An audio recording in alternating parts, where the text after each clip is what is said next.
സത്യമാണ് വിക്കി. നീ എന്തായാലും ഒന്ന് നന്നായിട്ട് കരുതിയിരുന്നോ.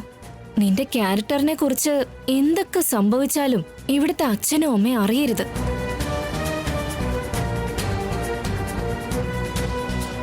Okay dear. ആ, പ്രധാനമായിട്ടും നീയാണ് ആ സുജാതയെ ആക്സിഡന്റിൽ പെടുത്തിയെന്നുള്ള കാര്യം ഒരാളും അറിയാൻ പാടില്ല.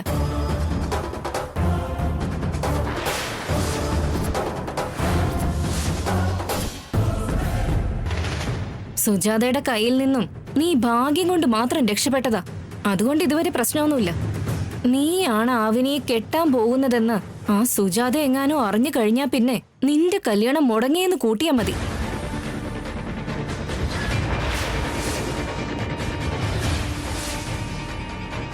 അതുപോലെ നീയാണ് സുജാതയെ ആക്സിഡന്റിൽ പെടുത്തിയെന്നുള്ള കാര്യം ആവിനെ എങ്ങാനോ അറിഞ്ഞാ നിനക്കത് വലിയ പ്രശ്നമാവും. നീ എങ്ങനെയുള്ളവനാണെങ്കിലും ഇത്രയും കാലം ഞാനും എന്റെ പാരന്റ്സ് നിന്നെ സഹിച്ചു. നാളെ എന്തായാലും ക്രൂഷ്യൽ ടൈം ആയിരിക്കും. നാളത്തെ പരീക്ഷണത്തിൽ വിജയിച്ചു കഴിഞ്ഞാ ശ്രീകറിന്റെ കൂടെ എന്റെ ലൈഫും ആവിനിയുടെ കൂടെ നിന്റെ ലൈഫും സെറ്റ് ആയിക്കോളും. മനസ്സിലായല്ലോ അല്ലേ? Be careful.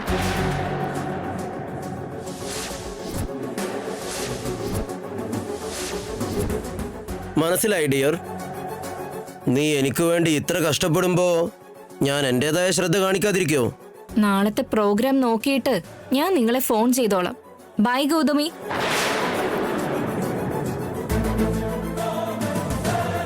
ആ ബൈ നിഹ, ടേക്ക് കെയർ. ശ്രദ്ധിക്കണേ.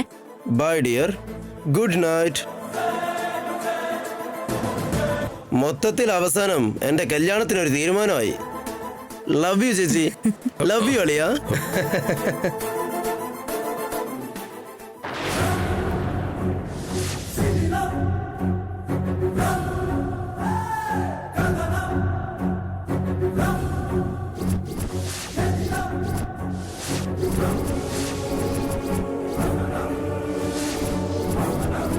നീ ഇതെപ്പോ വന്നു? എന്റെ ചേച്ചി അപകടത്തിൽപ്പെടുത്തിയത് വികാസാണോ? നീ ഞാൻ പറഞ്ഞതൊക്കെ കേട്ടോ? എല്ലാം ഞാൻ കേട്ടു. അത് അവനത് അറിയാതെ സംഭവിച്ചു പോയതാ അവനെ. പാവം വികാസ് വളരെ നല്ലവനാവനെ. വികാസ് എന്ന് പറയുന്നവൻ എത്ര വലിയ ദുഷ്ടനാണെന്ന് എനിക്ക് നേരത്തെ അറിയായിരുന്നു.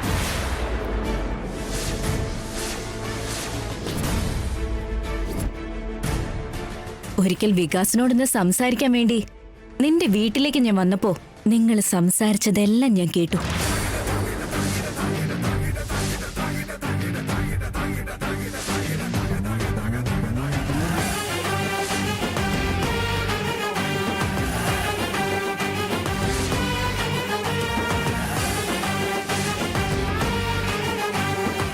അന്ന് തന്നെ അവനെക്കുറിച്ച് പറയാൻ വേണ്ടി ഞാൻ പ്ലാൻ ചെയ്തിങ് എത്തിയപ്പോഴേക്കും വീട്ടിൽ വന്ന് നീ മറ്റൊരു നാടകം പ്ലേ ചെയ്തിരുന്നു. അവന് വികാസിനെ കുറിച്ച് ഒരു ദോഷവും പറയില്ല. ഇനി എന്തെങ്കിലും മോശം പറഞ്ഞാൽ അത് ഞങ്ങൾ വിശ്വസിക്കില്ല. അവനെക്കുറിച്ചും നിന്നെക്കുറിച്ചും പറയാൻ വേണ്ടിയുള്ള സമയത്തിന് വേണ്ടി ഞാൻ കാത്തിരിക്കുകയായിരുന്നു. ആ സമയം ഇപ്പൊ തുടങ്ങി. ഈ സംഭവത്തെക്കുറിച്ച് ഞാൻ ആദ്യം എന്റെ ചേച്ചിയോട് പറയും.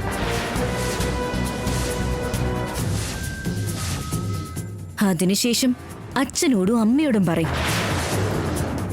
അങ്ങനെ ഒരാളെ കൊണ്ട് എന്റെ ജീവിതം നീ നശിപ്പിക്കാൻ നോക്കുന്നത് എന്തുകൊണ്ടാണെന്ന് അമ്മയോട് വിശദമായിട്ട് ഞാൻ പറഞ്ഞു കൊടുക്കും.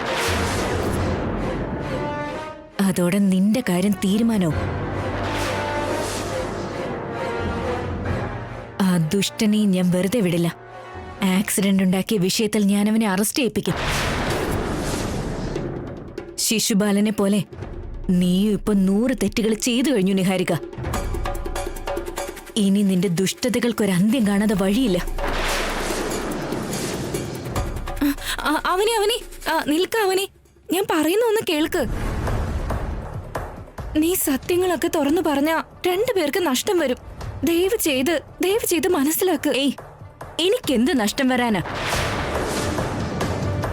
ഒരു വലിയ രാക്ഷസിയിൽ നിന്നും എന്നെയും എന്റെ കുടുംബത്തെയും രക്ഷപ്പെടുത്താനാ ഞാൻ നോക്കുന്നത്. ഇപ്പൊ തന്നെ എന്റെ ചേച്ചിനെ വിളിച്ച് നിന്റെ സ്വഭാവം എന്താണെന്നും നിന്റെ വിക്കിയുടെ സ്വഭാവം എന്താണെന്നും തെളിവുകൾ അടക്കം ഞാൻ കാണിച്ചു കൊടുത്തിരിക്കും. ഏയ് അവനി, അവിടെ നിൽക്ക്.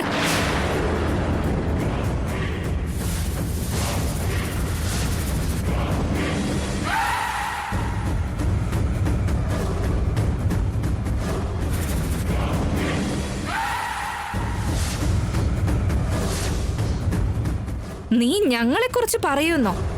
നീ ഞങ്ങളെക്കുറിച്ച് പറഞ്ഞാ ഞാൻ നിന്നെപ്പറ്റി പറയാതിരിക്കോ? എന്നെക്കുറിച്ച് നീ എന്തു പറയും? നിന്റെയും ശ്രീകറിന്റെയും കല്യാണം കഴിഞ്ഞ കാര്യത്തെക്കുറിച്ച്.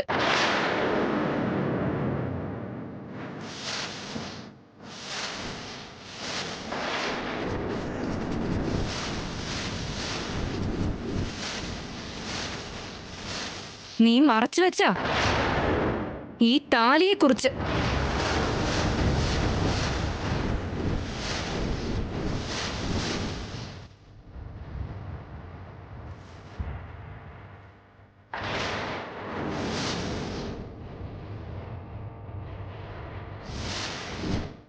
ഞാനുമായിട്ടുള്ള നിശ്ചയം കഴിഞ്ഞതിന് ശേഷവും ശ്രീകർ നീയായിട്ട് എന്തിനാ ഇത്ര ക്ലോസ് ആയിട്ട് പെരുമാറുന്നേന്ന് ഒന്ന് കണ്ടെത്താൻ ഞാൻ ഒരുപാട് ശ്രമിച്ചിരുന്നു.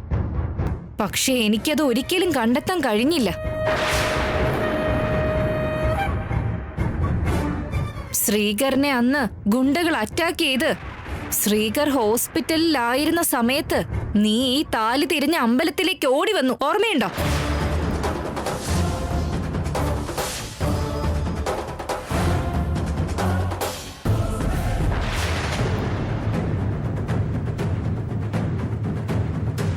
അന്ന് നിന്റെ ഈ താലി നിനക്ക് കിട്ടിയത് എങ്ങനെയാണെന്നാ കരുതിയേ? ഞാൻ കാരണം.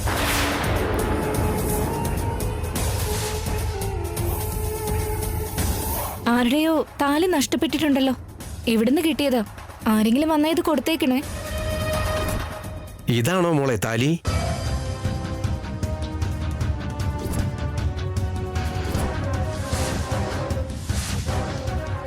നിങ്ങളുടെ കല്യാണം ചെന്നൈയിൽ നടന്നതും ജാതകങ്ങൾ തമ്മിൽ ഒത്തുചേരാത്തതുകൊണ്ടും ആ കാര്യം വീട്ടിൽ പറയാൻ പറ്റാതിരിക്കുന്നതും എല്ലാം തന്നെ എനിക്കറിയാം.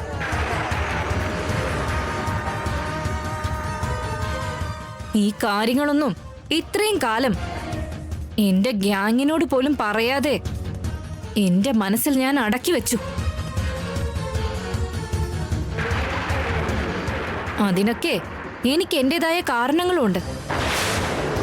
നീ പോയി എന്നെക്കുറിച്ചും വികാസിനെയും കുറിച്ച് പറഞ്ഞ എനിക്ക് നിങ്ങളുടെ കല്യാണക്കാര്യം പുറത്ത് പറയേണ്ടി വരും.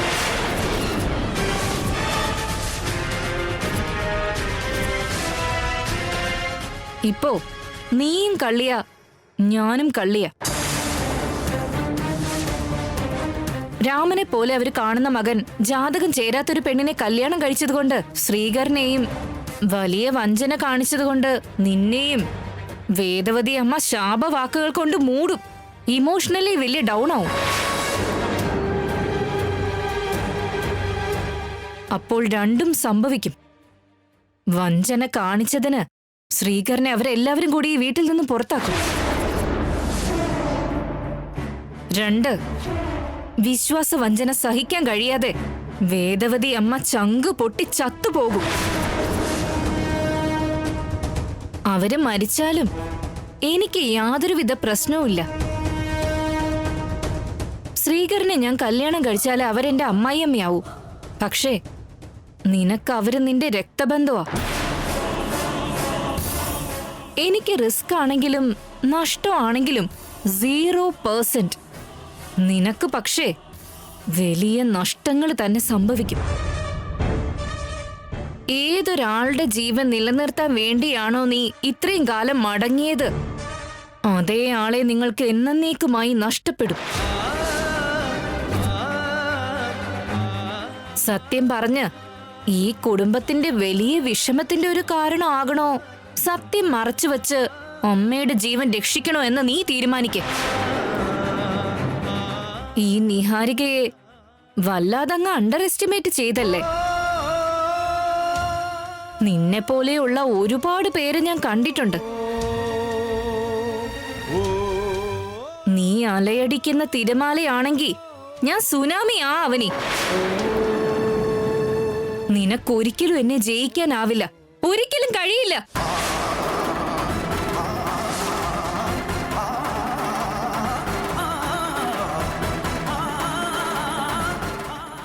ഒന്നും നീ ചെയ്യില്ല.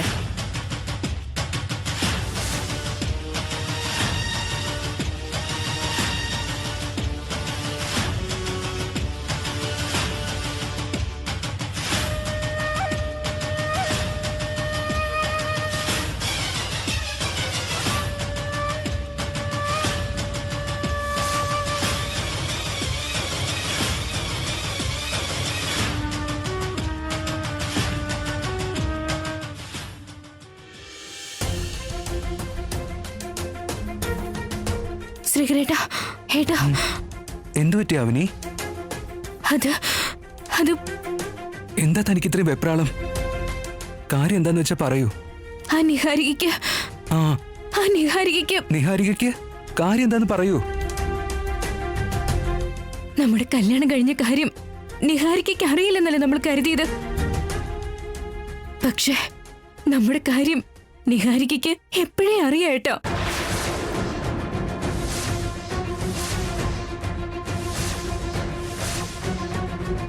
വാട്ട്? അതെ ഏട്ടോ. താനെങ്ങനെ ഈ കാര്യം അറിഞ്ഞത്? ആ നിഹാരിക തന്നെ പറഞ്ഞത്. നിഹാരിക തന്നോട് എന്തിനാ പറഞ്ഞേ? നേരത്തെ സംഭവിച്ചത് എന്താണെന്നാൽ ഈ സംഭവത്തെക്കുറിച്ച് ഞാൻ ആദ്യം എന്റെ ചേച്ചിയോട് പറയും. നീ ഞങ്ങളെക്കുറിച്ച് പറഞ്ഞാ നിന്നെപ്പറ്റി ഞാൻ പറയില്ലേ? എന്നെക്കുറിച്ച് എന്തു പറയാം? നിന്റെയും ശ്രീകറിന്റെയും കല്യാണം കഴിഞ്ഞ കാര്യത്തെക്കുറിച്ച്.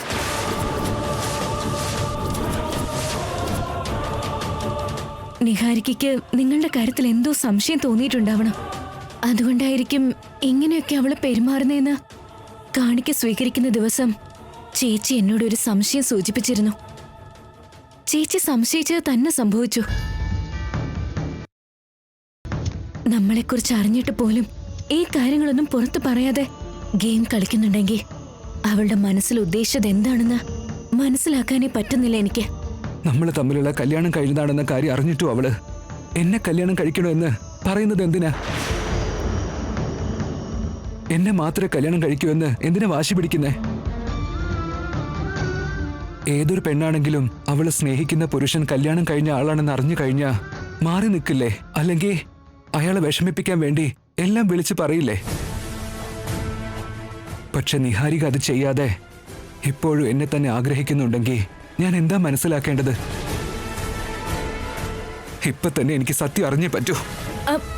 ഏട്ടാ, ഏട്ടാ, നിക്കേട്ടാ. വിടാ അവനെ.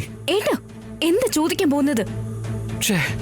നീ ഇത്രയ്ക്കും ചീപ്പായിരുന്നു എന്ന് ഞാൻ ചോദിക്കും. ശരി, പോയി ചോദിക്ക.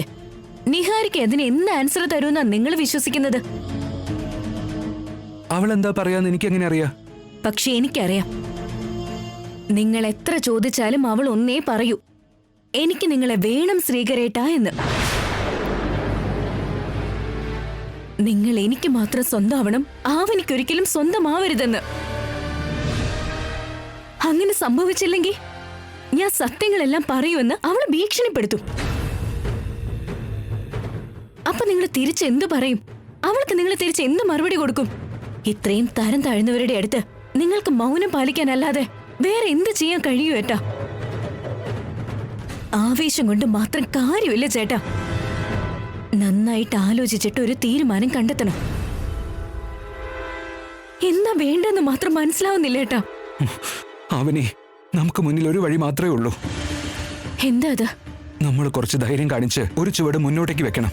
മറ്റൊരാൾക്ക് നഷ്ടം സംഭവിക്കാതെ നമുക്ക് നേട്ടമുണ്ടാകൂ എന്നാണെങ്കിൽ അത് തന്നെ ചെയ്യാം. അതല്ല, ഏട്ടൻ എന്താ ചിന്തിക്കുന്നേ? നാളെ ഗ്രാമത്തിലേക്ക് പോകുന്നുണ്ടല്ലോ, അവിടെ വെച്ച് നമ്മുടെ ഗുരുവിനെ കണ്ട് നമ്മുടെ കല്യാണക്കാര്യം പറയാം. അമ്മയെ കൂടാതെ പൂജാമുറിയിലേക്ക് താൻ മാത്രമേ കയറിയിട്ടുള്ളൂ. അന്നൊരിക്കൽ ഗുരു വന്ന് താനും ഈ വീടും തമ്മിൽ എന്ത് ബന്ധം ഉള്ളെന്നല്ലേ ചോദിച്ചേ. ഈ സമയത്ത് താൻ ഇവിടുത്തെ കുട്ടിയാണെന്ന് അറിയുന്നത് കൊണ്ട് ആ കാര്യം നമുക്ക് പറഞ്ഞൂടെ? അദ്ദേഹത്തിന് തീർച്ചയായിട്ടും മനസ്സിലാക്കാൻ പറ്റും. നമുക്ക് വേണ്ടി നല്ലത് ചെയ്യും. അദ്ദേഹം നമുക്ക് വേണ്ടി സംസാരിക്കും. അവനെ സാക്ഷാൽ അന്നപൂർണേശ്വരി അമ്മയുടെ അനുഗ്രഹം തനിക്കുള്ളതുകൊണ്ട് തന്നെക്കുറിച്ച് നല്ലത് പറഞ്ഞ് തന്നെ മരുമകളായിട്ട് സ്വീകരിക്കാൻ പറയും. നിങ്ങൾ ആഗ്രഹിക്കുന്നത് പോലെ സംഭവിക്കണമെന്ന് എനിക്കും ആഗ്രഹമുണ്ട് ഏട്ടാ. പക്ഷേ അങ്ങനെയൊക്കെ സംഭവിക്കും ഏട്ടാ. സംഭവിക്കുമെന്ന് എന്റെ മനസ്സ് പറയുന്നു. നാളെ ആ ഗ്രാമത്തിൽ വെച്ച് നമ്മുടെ കല്യാണക്കാര്യം നമ്മുടെ കുടുംബവും ആ ഗ്രാമവാസികളെല്ലാം തന്നെ അറിയും. അവനെ താൻ ധൈര്യമായിട്ടിരിക്കടോ.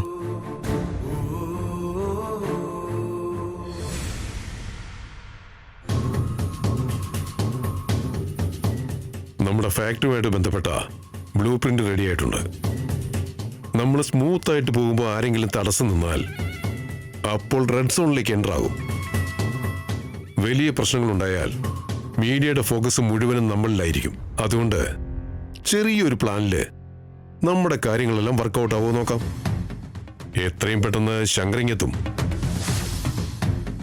നീ എൻ്റെ വൈഫായി എൻ്റെ ലൈഫിൽ വന്നപ്പോഴാ എനിക്കെല്ലാ നേട്ടങ്ങളും ഉണ്ടായത് ഡാർലിംഗ്. ഈ ഫാക്ടറി ഞാൻ നിന്റെ പേരിൽ പണിത് നിനക്ക് ഞാൻ ഗിഫ്റ്റായി നൽകും darling. I will call you later darling. നമസ്കാരം സാറേ. ശങ്കർ, നിനക്ക് പണി തന്നിട്ട് കുറച്ചായല്ലേ, അതുകൊണ്ടാണ് വിളിപ്പിച്ചത്. ഇത് തൽക്കാലം നീ ചെലവിനായിട്ട് വെച്ചോ. അയ്യോ, എന്തിനാണ് സാറേ? ശങ്കർ എപ്പോഴും കൈയായി കൂടെ തന്നെ കാണും. പണി എന്താണ്? അത്ര വലിയ പരിപാടിയൊന്നുമല്ല, ചെറിയൊരു പണിയാ. ഒരു പെണ്ണിനെ കിഡ്നാപ്പ് ചെയ്യണം. ആ, അത്ര ഉള്ള. അതും എല്ലാവരുടെയും ഇടയിൽ വെച്ച് ചെയ്യണം. So be careful. ആവട്ടെ, ഫോട്ടോസും ഡീറ്റെയിൽസും തന്നേക്ക്. സിറ്റിയിൽ നിന്നൊരു ഫാമിലി പുറപ്പെട്ടിട്ടുണ്ട്. ആ ഫാമിലിയിലെ ഇമ്പോർട്ടന്റ് പേഴ്സണാ ആ പെണ്ണ്. കുറച്ച് നിമിഷത്തിനുള്ളിൽ അവർ ഈ ഗ്രാമത്തിലേക്ക് എത്തും. ആ പെണ്ണിനെ നമ്മൾ പെർഫെക്റ്റ് ആയിട്ട് കിഡ്നാപ്പ് ചെയ്ത് കഴിഞ്ഞാൽ വേദവതി എന്ന് പറഞ്ഞ സ്ത്രീ നമുക്ക് ആവശ്യത്തിനുള്ള ഭൂമി എഴുതി തരും. ഇവിടെ നമ്മുടെ ആയുധം ഓൺലി സെന്റിമെന്റ്സ്. ഹോസ്പിറ്റൽ ഉദ്ഘാടനത്തിനാണ് വരുന്നത്. എങ്കിൽ പിന്നെ നമുക്ക് സ്പോട്ടിലേക്ക് പോവാം. ഓക്കെ സാറേ.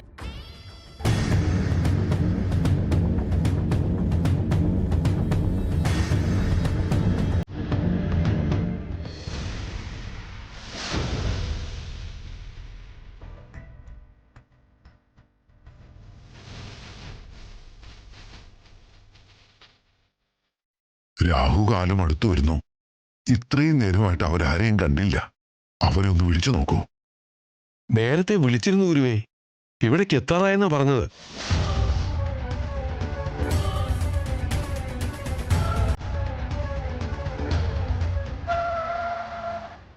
അതാ അവരെത്തിയല്ലോ.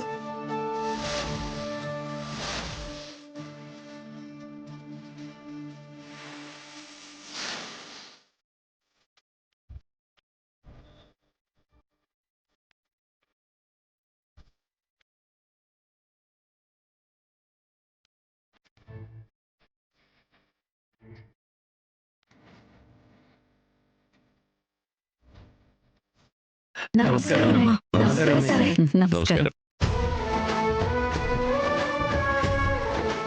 നമസ്കാരം ഗുരുവേ. സർവം ശുഭമായി വരട്ടെ. ഇവിടുത്തെ ഒരുക്കങ്ങളൊക്കെ കഴിഞ്ഞു അല്ലേ? എല്ലാം കഴിഞ്ഞു അമ്മേ. നിങ്ങളൊന്ന് ഉദ്ഘാടനം ചെയ്ത് കാലെടുത്ത് വെച്ചാൽ മാത്രം മതി. വേദവതി അമ്മ ഹോസ്പിറ്റൽ. ഇനി മുതൽ ഈ ഹോസ്പിറ്റലിൽ രോഗികളെല്ലാം വന്ന് നിറയട്ടെ. അളിയാ, എന്നാ ആദ്യത്തെ പേഷ്യന്റ് നിങ്ങളായിക്കോ അളിയാ.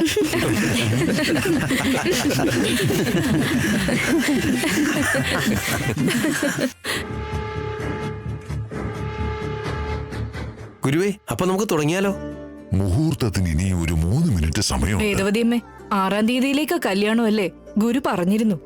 അതെ, ശ്രീകർ മോനെയും നിഹാരിക മോളെയും ഉടനെ ഒരുമിച്ച് കാണണമെന്നുണ്ട്. അതിനി ഒരുപാട് സമയമൊന്നും എടുക്കില്ല ചേച്ചി. നിങ്ങളുടെ ആഗ്രഹം എത്രയും പെട്ടെന്ന് തന്നെ നടക്കും.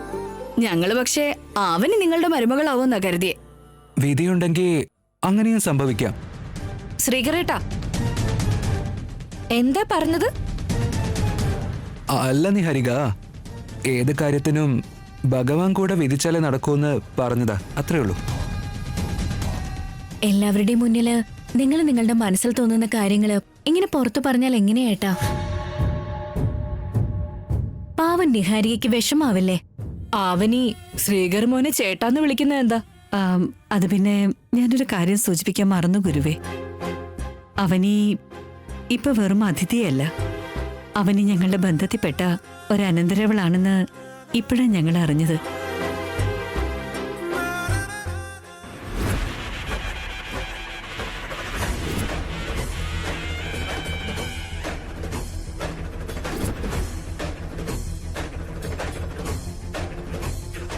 ആ ബന്ധമുള്ളതുകൊണ്ടാണ് അന്ന് അമ്മയുടെ ആ മുറിയിൽ നിന്നും അമ്മയുടെ പെട്ടി കൊണ്ടുവരാൻ സാധിച്ചത്.